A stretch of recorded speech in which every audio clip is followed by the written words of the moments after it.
talked, you said you really like the intensity through the first 2 days. Has that kept up? Where has it been this week? Yeah, I mean, you hate to say, like, I thought today was one of those days that could easily be a trap. It's Saturday morning in Troy, right? There's no traffic across the street at Charles Henderson, and not much moving around this morning as early as we were. And there's some maturity and steps taken in player leadership today, because we came out and practiced hard today, as we expected. But I told them we'd be on a 10 this morning. We woke up and I was edgy, and we need to make sure it got where it needed to be, and it sure did. So I'm proud of our guys. There need to be a response after a Friday night or a Thursday night scrimmage in the stadium, that we need to see some steps taken in areas, and we did that today. You felt good on the field after the scrimmage on Thursday. Did you feel as good watching the tape on Friday? Honest answer, probably not as good, only because there's a realization of how much better we could have been in every phase.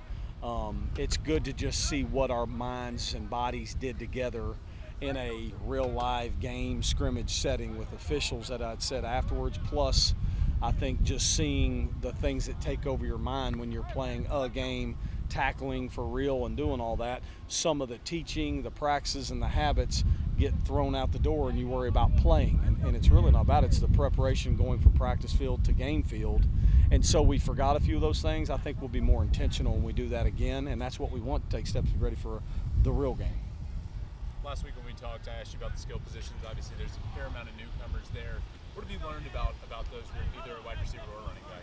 Yeah, I think we're still learning. You know, the wide receiver group is taking steps. They've got to continue to take steps. We're not there yet, but it's not time to be there yet. They're growing. We're growing, and that's okay, but our guys have got to realize it takes a certain amount of details to play at a high level at those positions.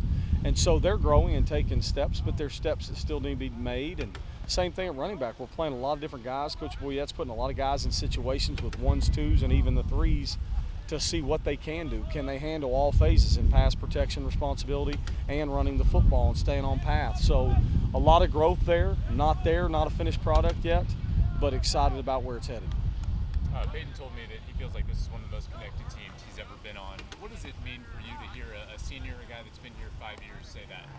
Well, if it were a different time of the year, I'd probably go ahead and cry, right? That's what we're working for, right? My job is to set the direction of the program and make sure that it's fostering an environment where these guys do feel connected, feel part of a family, and all those things. And if they feel that way about each other and about this staff, we're doing our jobs, and that's critical for us to handle a season. Being connected, handling hard. You got 3 days left with their full attention before classes take over. What's some of those things that you got to get done before you lose them for a whole day? Yeah, it's wild that we're already to this point. The third block ends, they start school. So for me, I think we've got to see, there'll be 2 more physical tackle-ish full padded practices. Out of the next 3, we'll go low one day too as well and do a helmets day and get a lot of special team situations in and into games. So I think the install of into game situations and special teams finish, along with just continuing to have physical practices and learn how we're going to practice in the afternoon when school starts, will be a good piece for us to get through.